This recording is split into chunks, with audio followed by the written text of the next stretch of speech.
سلام همه مخاطبای خوب چنل. یوگا واسه خود شکوفایی و اینکه نور رو بتونی بیاری توی زندگیت خیلی موثره. یوگا فکر کردی چه معنایی داره؟ یوگا یعنی همبستگی، پیوستن، یگانگی، یعنی اینکه همه جنبه‌های زندگی تو از فکرت، احساست، رفتارت رو بتونی یگانه بکنی و متحد با قوانین زندگی، بعد عاطفیت، جسمیت، معنویت. خیلی از تمرینات کلاس یوگا فراتر میره. اون فقط یه مرحلهشه که بهش میگن آسانا. یوگا 8 مرحله است. اگه تو در نور زندگی بکنی، یعنی اینکه آگاهانه زندگی بکنی، از جهل و رنج و درد نجات پیدا میکنی. محبت هایی که یوگا واسه تو داره و هدیه هایی که بهت میده، اینها تجربه خوشبختی و با بهبود ابعاد مختلف زندگیت، کنترل ذهنتو پس میگیری، معنای موفقیت و شادی رو میتونی درک کنی، معنای خودشکوفایی رو میتونی بفهمی و در لحظه حال مستقر بشی. میتونی تشخیص بدی که هویت تو ثابت نیست و میفهمی که کارما باعث میشه که تو بخوای هویت‌های مختلفی رو برای خودت انتخاب بکنی، اما هویت واقعی تو ورای هویتی که با منیت و ذهنت واسه خودت در نظر گرفتی. یوگا باعث میشه که تو دائم شکرگزار باشی، باعث میشه که بفهمی و تشخیص بدی که در هستی فراوانی زیادی هست، باعث میشه که تبدیل بشی، تبدیل بکنی برکت زندگیت رو به یک تجربه روزمره. کل سفر یوگا رو اگر من بخوام واسه تو خلاصه بکنم، این هاست: یوگا توقف یا آرامسازی پریشانی های ذهنه. وقتی ذهن فارغ از هر فعالیتی میشه، خود واقعی به طور طبیعی آشکار میشه و این یک راه مستقیم به زندگی ایدئاله. توهمات که در سنت هندو بهش میگن مایا، شامل حواس پرتی ها، فریب ها، افکار و باورهای اشتباهته. واقعیت واقعی همون آگاهیه. خودت رو باید تغییر بدی تا جهان رو بتونی تغییر بدی و جهان تغییر بکنه. این خلاصه سفر یوگاست. یوگا شامل 8 مرحله است: یاما، نیاما، آسانا، پرانایاما، پراتیاهارا، دارانا، دایانا، سامادهی. یکی یکی مراحل رو بخوام واسط بگم که بفهمی چطوری زندگیت عوض میشه. اولین مرحله یاماست، یعنی هوش اجتماعی.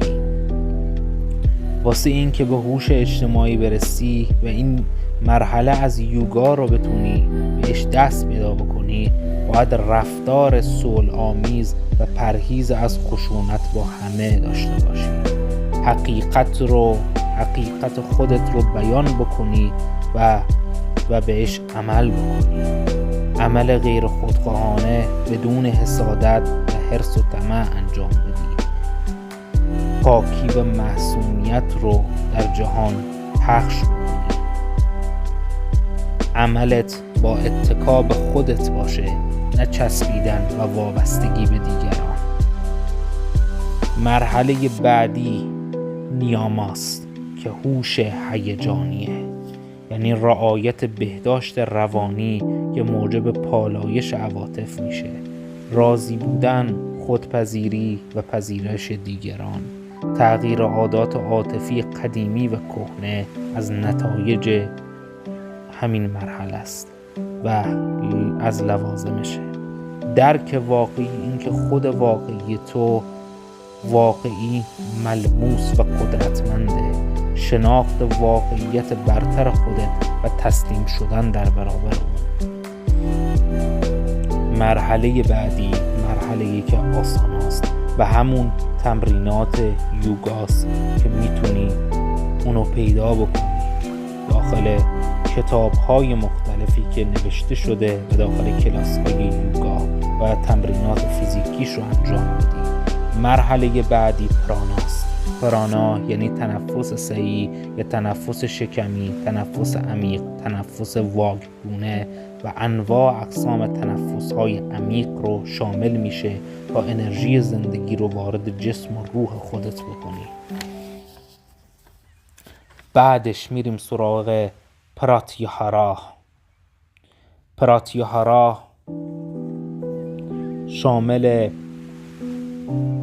زندگی پیوسته در نوره و تبدیل ارزش‌های آگاهی و انگیزهای طبیعی، یعنی این که دیگه عادت میکنی به زندگی در نور، از بس تکرارش کردی. بدنت میشه دروازه خوشبختی و هر گونه برداشت‌های کارمایی رو کنار میذاری و بر خاطرات خودت کنترل پیدا میکنی، غلبه پیدا میکنی بر ترس‌های خودت و مسیر تکامل رو میبینی و در اون پیشروی میکنی و تمام این مراحل پراتیاهارا از نتایج طبیعی مراحل قبلی یوگاست و خودش با تکرار و تمرین پیدا میشه تو زندگیت. زندگی رو از سطح راه حل‌ها شروع میکنی و نه از سطح مشکلات و نیازی به نشخوار اونها داخل ذهنت نداری. نیاز نداری فلش بک بزنی و خود آمیگدال تو هم این کار رو انجام نمیده و افکار منفی واسط تولید نمیکنه و تو همجوشی با افکار منفی و افکار بیهوده و کلاً افکار نداری و فقط شاهد اونهایی. فراتر رفتن از کارما و دیدن اون از جایی که بی زمانه، تغییر ناپذیر، نامیراث، آمدنیه و کامله. با اصلاح نگرشم میذارم که نور منو پیدا بکنه. و 3 مرحله آخر که دهارانا، دهایانا و سامادهی هست مربوط به قدرت توجهه.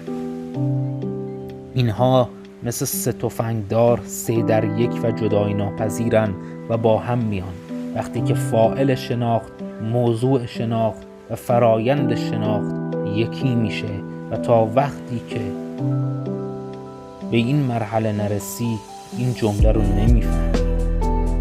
تمام قدرت‌های ماورایی یوگی ها، قدیس ها، کرامات عرفا و کارهایی که سوامی ها انجام میدن از امتداد همین 3 مرحله پیوسته است که در اصطلاح بهش میگیم سامایاما.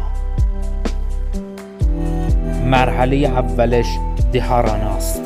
دهارانا یعنی شناخت هر چیزی، فهمیدن چگونگی ماندن در نور و در سرچشمه و همزمان داشتن زندگی عادی. یعنی کنارگیری نمی کنی، نمیری زیر یه درختی مدیتیت انجام بدی و همونجا بمونی.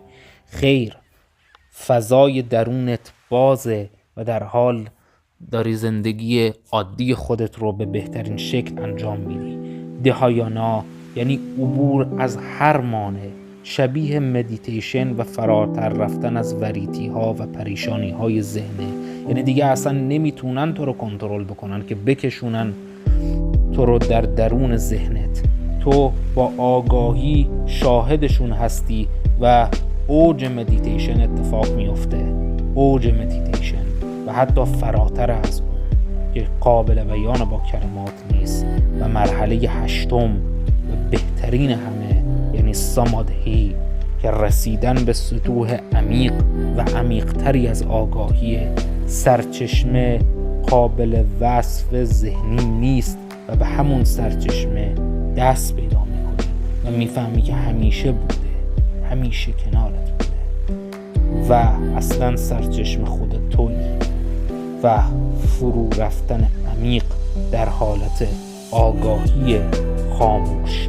این 8 مرحله یوگاست و بهت پیشنهاد میدم اگه میخوای که زندگیت عوض بشه، از تئیست بودن و خدا باور بودن و از آتئیست بودن و خدا ناباور بودن بیای بالا و با خدا یا سرچشمه یا آگاهی یا برحمن یا الله یا هوش کائنات یا طبیعت یا هر چیزی که میخوای اسمش رو بذاری یکی بشی، برسی به اصل خودت تا در درونت اینقدر زجر نکشی، تا تصمیمات زندگیت شکوفا بشه، خلاقیت، عشق و قدرت و تمام برکات زندگی در درون و بیرونت جاری بشه. اگه دوست داشتی این ویدیو رو لایک فراموش نشه و خوشحال میشم داخل کامنت ها نظرت رو بدونم راجع به یوگا. تا برنامه بعدی، فعلا.